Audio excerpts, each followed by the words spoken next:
Good afternoon, Riverland. I'm your English major, Jeff Johnson, and I'm happy to be back to creating some content for your class in a short week, truncated a little bit by Martin Luther King Day. So when at my day job up north, my main job at Central Lakes College, when we meet Monday, Wednesday, Friday, we'll meet Monday, Wednesday, Friday here, so to speak. And happy to be going again here. I have, it's the 21st of January, which means we're, try to say something optimistic, we are 1 month past the winter solstice.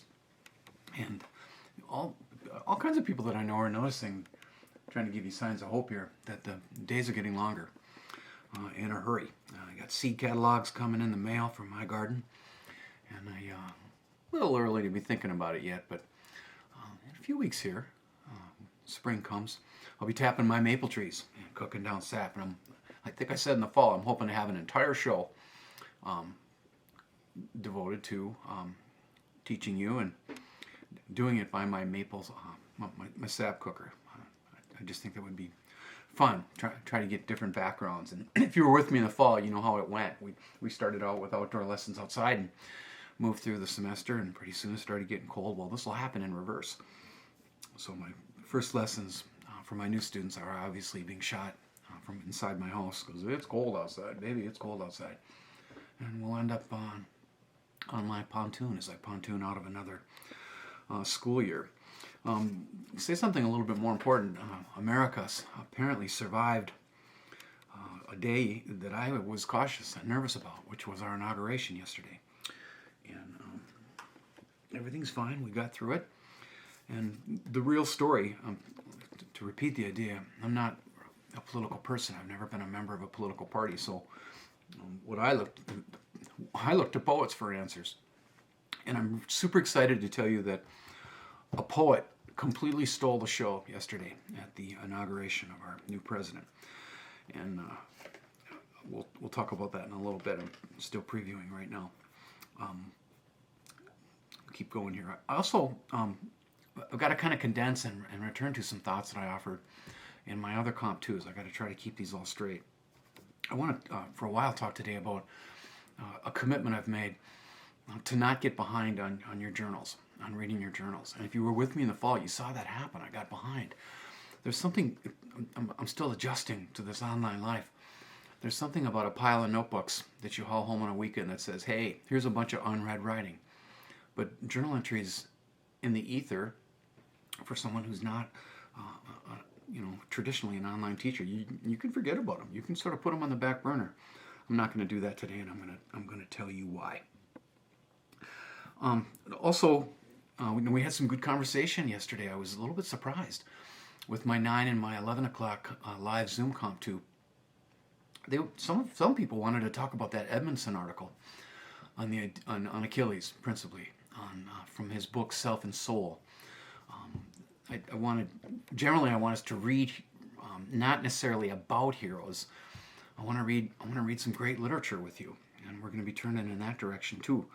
So you deserve some preparation for the first tragic hero that I'm going to put before you. It's a very famous man in literature, and it's about 25 centuries old. So we're going to have to tune up our head, turn up our ears, so to speak, to the ancient. And near the end of our time together today, I want to show you a very old theater, the Theater of Epidaurus, which is where you could, long ago, have gone to see these plays put on. It always seems to me important to point out to young people, I think everybody should read ancient poetry, more ancient poetry. So let's take a little break, kick it off with Kevin Young here, who's one of the most popular poets in the entire United States. And I'll tell you a little bit about the tradition of the inaugural poet. If you were with me in the fall, I think I spun this back then. It won't do you any harm to hear it a second time.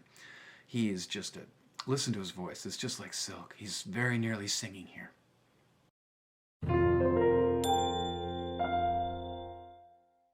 Kevin Young was born in Lincoln, Nebraska. He went to Harvard, Stanford, Brown. His books of poetry include Black Maria, For the Confederate Dead, Dear Darkness, and Jelly Roll. Aunties, there's a way a woman will not relinquish her pocketbook, even pulled on stage or called up to the pulpit. There's a way only your auntie can make it taste right. Rice and gravy is a meal if my late great aunt Tuda cooks it. Aunts cook like there's no tomorrow, and they're right. Too hot is how my Aunt Tootie peppers everything, her name given by my father for seeing her smiling in her crib. There's a barrel full of rainwater beside the house that my infant father will fall into, trying to see himself, the bottom. And there's his sister Margie yanking him out by his hair grown long as superstition. Never mind the fly swatter they chase you round the house and into the yard with, ready to whoop the daylights out of you. That's only a threat. Aunties will fix you potato salad and save you some. God mothers, God sends. Aunts smoke like it's going out of style, and it is. Make even gold teeth look right, shining, saying, I'll be John, with a sigh. Make way out of no way. Keep the key to the scale that weighed the cotton, the cane we raised more than our share of. If not them, then who will win heaven? Holding tight to their pocketbooks at the pearly gates, just in case.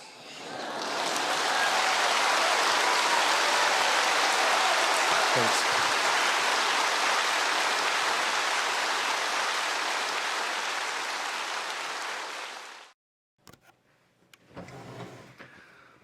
So, I hope you enjoyed that.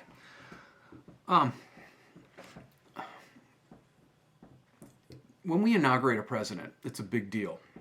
And I'm saying that in a neutral way, and forgive me for concentrating on the poetry aspect of it. Sometimes we pick out a poet, the White House will pick out a poet that sort of is the culminating thing at the inauguration. You know, in an ordinary year, I couldn't watch it. I was live Zoom teaching. But in an ordinary year, over 1 million people fill that Capitol Mall to watch it happen. And yesterday, I'm sure, was very different because we had, I guess, 20,000 troops making sure that no one misbehaved, given the misbehavior that has been happening in our nation's cities. Looks like a relatively quiet day. But what's kind of sad to me is that we've only had 6 inaugural poets. The very first one was the famous Robert Frost, who read at the inauguration of John F. Kennedy in 1961, when I was 1 year old. He was 84 years old. He had cataracts, and the sunlight was so bright on the sheet of paper that he had the poem on, a gift outright, he couldn't see it. Well, if you're Robert Frost, what do? You pretend you're reading, and then you recite from memory an entire poem. There's a superpower for you. And then sadly, we went 30 years without having an inaugural poet until the early 90s, when Maya Angelou was chosen to read at, I think, one of Clinton's inaugurations. So we've had 6, and I've hosted one of them. Richard Blanco was the second of the 27 poets that I've brought to the Brainerd Lake region for my Verse Like Water series. He was a complete sweetheart. He was the first gay Latino guy to do it. And yesterday, out of nowhere, was unleashed a 22-year-old poet named, write this name down, you guys. I'm not even going to bother to post a link. You can find it, because in one day, she went from being someone no one knew about hardly to being an absolute rock star. Fame can come to you in one day. And it came most definitely yesterday to Amanda Gordon.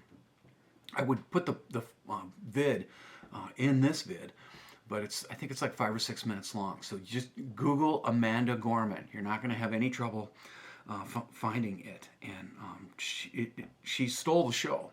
And the takeaway is, I mean, I scratched my head a little bit. She doesn't even have a single book of poetry out yet. She's that young. Having spent time with Richard Blanco, who made it very clear to me, he knew he wasn't tier one. That's not what the inaugural poet is about. It's about helping a new presidential team set a mood. And she just killed it. She just absolutely, and the takeaway, the good news, it was a fantastic day yesterday for American poetry. Millions of people were just fell in love with her and her poem and maybe poetry for a few minutes. And I've never seen, well, I get a lot of emails and a lot of texts from former students, but holy cow, was my Facebook and email and phone was fluttering. Students were texting me that I hadn't heard from in years. Johnson, did you hear that? Well, no, I was teaching. Sorry, I'll watch it later. So do check that out. I want to talk with you for a little while today about something that I communicated to my 2 crews up in Brainerd and my Long Prairie Gray Eagle guys. I'm not forgetting about you either. I know I'm team teaching a course with Eric Torgerson in your sweet town. That's one of my favorites in Minnesota. Here's what I'm going to make a confession to you. Let's repeat the idea. I fell a little bit behind on journals in the first semester, and eventually I want to communicate to you why I'm not going to be doing that again, as hard as online teaching is. And let's just put it this way. I want to put some stories before you, a couple simple ones. Story 1 is about an 8th grade boy. I think it's about 3 falls ago. Some of my work for the state of Minnesota involves teaching, obviously, and a lot of PSEO students, but I'm also involved in college and the schools, which means each fall and spring I go to several high schools.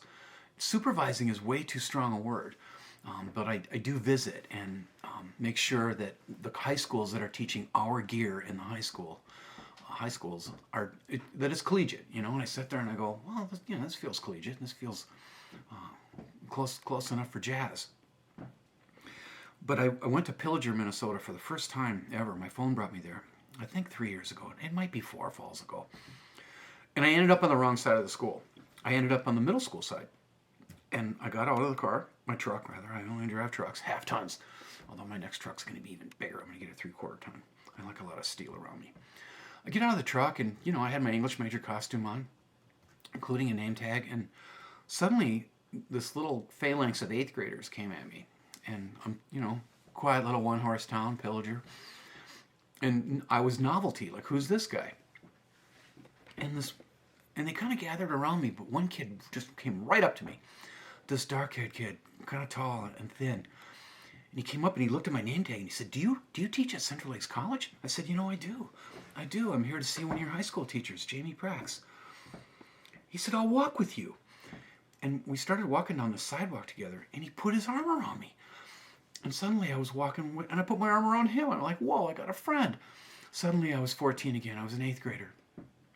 We were moving towards the building. They had been let out for some fresh air and light, which you got to do sometimes with 8th graders.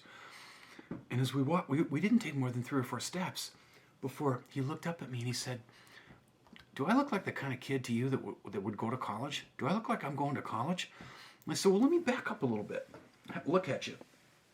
And we took our arms from around each other, and I looked him dead in the eye, and I said, you absolutely are going to college, maybe even a university. And, you know, I can see numbers swimming in your head like guppies. You like math. This kid pumped his fist into the air, you guys. He yelled, I love math. How did you know? And I put my arm, he put his arm back around me, and we kept walking. And when we hit the door, the principal of the school was waiting there with a megaphone, right? And he was going to let us have it.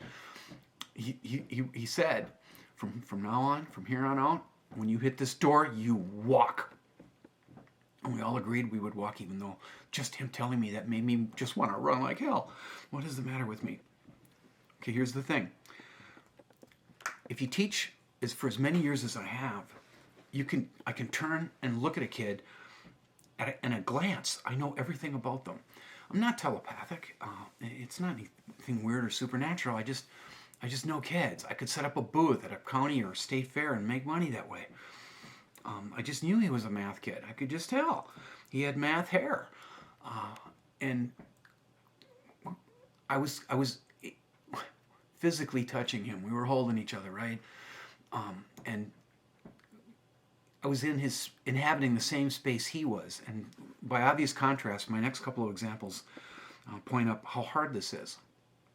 Now, now this is impossible. Like, I can see your writing. That's where I see what you're thinking and feeling and living through, good and bad. But what I'm missing is my physical classroom. And that's why I'm going back to live teaching in August. If that's how I die, that's how I die. This is teaching live Zoom is no way to live. I hope to be still teaching for Riverland, but I'm going back live. Why? Well, I've had some experiences that have led me to believe this is just too hard a way to live in the world. I want to talk about a second student. I had a student whose name starts with D. I'm not going to say his full name. I could see, on my computer screen here that in his little Zoom square, he looked a little bit disconsolate. He looked a little bit sad. But he wasn't, well, let's put it this way. He wrote a journal entry that was kind of time sensitive that I let sit for about 3 weeks, maybe 4. And this is when I was hosting the U.S. Poet Laureate Joy Harjo. There was that day where I went to my college, and it was kind of a sight gag for the media. The television station was there, Brainerd Dispatch was there, and I was up on my truck giving out these poetry books to kids who were wearing masks. We had some extra ones. And this kid, this boy whose name is D, who starts with a D, his name does, came up to me to give me a birthday card. And his hand was trembling when he gave it to me. And inside the birthday card was a poem that he had written all about me. Well, near the end of the semester, I circled back, because you have to read the writing eventually, and I read this whole journal entry in which he was telling me how sad he was, and how lonely he was, and how, with the exception of classical mythology, which he found the only 50 minutes in the day worth living with me, he was thinking of leaving college. But he didn't want to disappoint me. He didn't want to disappoint his parents. Well, then it's like National Guard time, right? I called him, we wrote back and forth. I tried to get him connected to Trio. I did late reach out to him, but he didn't exactly reach fully back. And I hope he's okay, and I hope he's safe and back in his hometown. He was lonesome for his family. He was homesick. That can happen. So are you getting the point? I should have read that. When he wrote it, the week he wrote it. That's why your journal entries from last week are already done. What if he had written in his journal, I'm not sure I feel like living in the world anymore, right? And then the final example is I read the journals of a student of mine named Mariah. Oh, I said her name, didn't I? Well, hopefully she'll never see this. It's okay. I won't say her last name.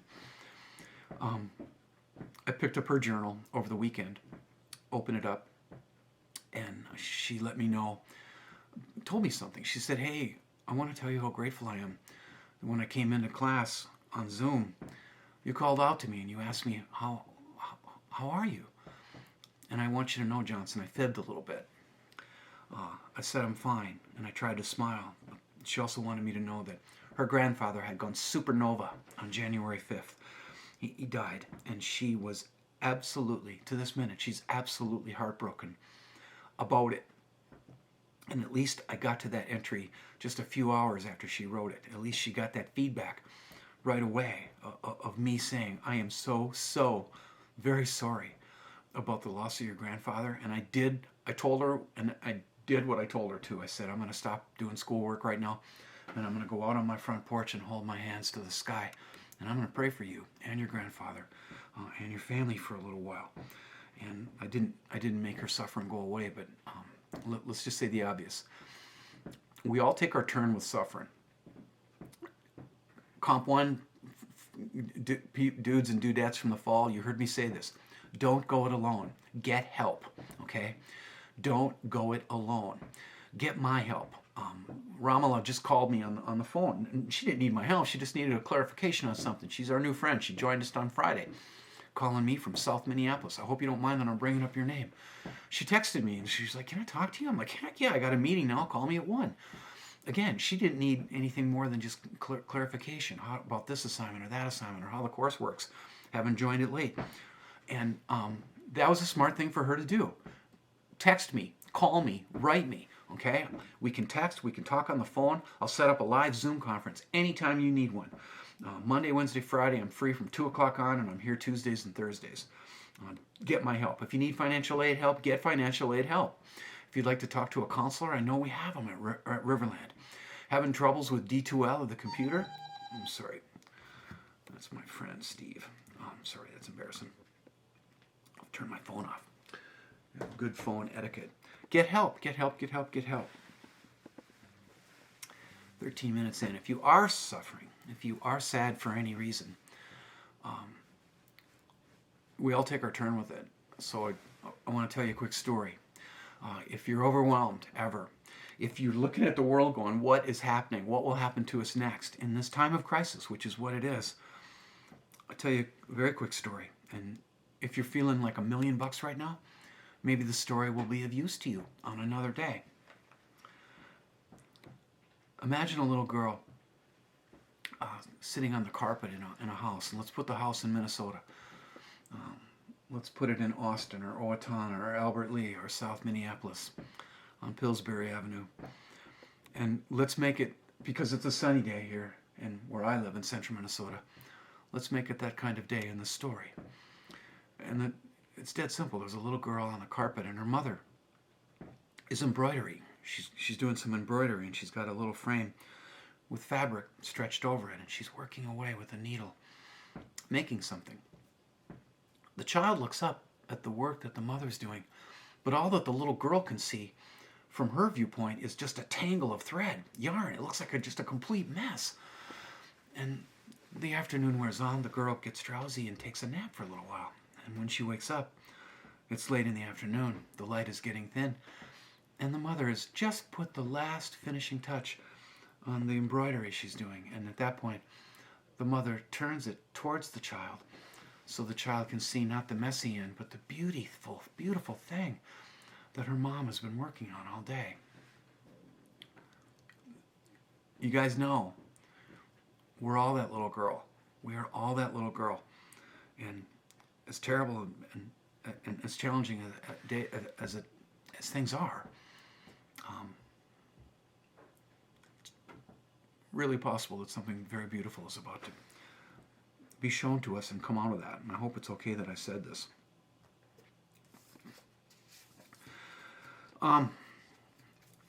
Just to repeat the idea, this is a course on heroes, moral heroes. And as you saw in the Edmondson essay, the takeaway line for me is, how does that line go? Every hero deserves a worthy adversary. Well, we're going to be studying villains too. It just comes with the territory. But we're going to be looking at a number of different kinds of heroes. Comic heroes, superheroes, anti-heroes. There's a bunch of them. And probably the ones that I'm the most interested in are the tragic heroes. The great tragedy it's a big deal. It was sort of invented by the Greeks. So here's what I want you to know. In antiquity, particularly in Greek mythology, we get some unbelievable heroes. And I've got the names of a few of them. One famous tragic hero is Prometheus. If you know your mythology, you might be aware that he stole fire from the gods. And what a terrible punishment he got. He is tied to a boulder, and a golden eagle forever is just pecking away at his liver. That's freaky weird.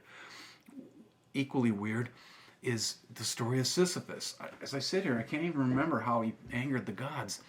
But his punishment in the afterlife was to spend every day when the sun came up rolling this huge rock up this hill. And by sundown, of course, he gets the rock to the top of the hill, only to watch it roll down again, which means he's got to get up the next morning and re-roll that rock up the hill. And one of the more heartbreaking tragic heroes to me from Greek mythology is Orpheus, who loses his beloved Eurydice. She dies. She's poisoned, I think. And he decides, I got to go down into hell and get her. He goes down not with his sword because he's a warrior, but with a 9-string lyre. And he gets to bring her back. Maybe we talked about this in the fall. Persephone, the wife of Hades, says, okay, you can have her back, but there are conditions. You lead her up, but you can't look over your shoulder. You cannot turn around and look at her. If you do, you'll lose her forever. And of course, that's exactly what he does. Now, here's a bit of a contrast. In Greece, in ancient Greece, for many, many years, probably several centuries, every spring in late March, they had something called the Festival of Dionysus. And it was a big agrarian, whoa, let's get our seeds out, let's start growing stuff, let's prune these grapes and these olive trees, etc. Let's get ready for the summer. And in the getting ready for the summer, let's have a festival of Dionysus, who was the Greek god, the god of wine, of revelry, of partying. And I cannot overstate what a big deal this was in every city-state in Greece. And you went. That's the main thing you need to know, I think. You went. When the festival came, you went. It was civic duty. It's not like me when I'm hosting one of my poetry readings at my college. It's optional, right? I mean, there might be a buzz in the college. Johnson's hosting a poet, and there's 285 seats there, and I try to fill them with students and faculty and staff and community members. But it's kind of optional. You can go to the poetry reading, or you can go get a chicken taco in the cafeteria. It's just something you can do or not do, and it's easy not to go. Believe me, I know this. Not the Festival of Dionysus. You went. And the poets competed, among other things, at the Festival of Dionysus in a very serious way. If you were Aeschylus or Sophocles or Euripides or Aristophanes, you trained no differently and no less seriously than an athlete would train for the Olympics. Something else the Greeks invented. And you showed up with a trilogy of plays, and you competed. You also brought satyr plays, too. Those are naughty. Don't look those up. They can be absolutely naughty, filthy. And they competed, and Homer did it. Hesiod did it, too. It goes, this really is a many centuries tradition. I'd like to show you, look at this theater. This is the Theater of Epidaurus, which seats 18,500 people. The acoustics are perfect. And that's where you could go, among the many theaters where you could go to hear poetry performed and sung, because it wasn't spoken, it wasn't recited, it was sung. You sang the poetry. And you'd go. And sitting way up in the nosebleed section, I can guarantee you could hear exactly what was going down on the stage. I'm assigning officially right now the first Greek tragic hero in the story, in the play that I'd like you to read. And that is something I've been teaching for years. It's got a couple of variant titles, Oedipus Rex or Oedipus the King. Please give that a try and try to read that by the weekend. Important, well, I'm going to take another 7-8 minutes here to explain something, but here's the thing. Let's just imagine ourselves as ancient Greeks wearing togas and sandals. When you went to those plays in those days, you knew the story before you even got there, because the stories were far older. Like, they went back centuries too. So if you went to see, for instance, Aeschylus or Asteia, you knew all about Orestes before you even got there. You knew about his sister, Electra. You knew about his dad, Agamemnon, and what he did to anger his mother, Clytemnestra. You knew the whole story. But you would go because each playwright told the same stories and retold the same stories differently. So you would go to study and take in and enjoy, maybe, the shades of difference between the way the different playwrights would handle on the material. So if you went to see Oedipus, you knew it. You knew all about it before you even got there. And so why wouldn't I want you to know the story before you even pick it up? It's not a spoiler alert. It's actually kind of a backstory. And it is unpleasant. This is not a charming story, but I'll tell it, and then we'll call it a day. There was this guy named Laius, King Laius, and he found out that his wife was going to bring a little baby into the world. And so in those days, you could go to this sacred place called the Oracle of Delphi, and he wanted to know. The oracle would tell you your future, not in a straightforward way, often like a puzzle or a riddle. And Laius is like, okay, what kind of child am I going to have? And the Oracle of Delphi that day was pretty straightforward. the oracle was just like, dude, bad news. Your wife, she's going to have a son. And guess what? He's going to grow up and kill you, and then he's going to marry your wife. How do you like that? And Laius is like, this is a really bad idea. This is terrible news. So the child is born. It is indeed a boy.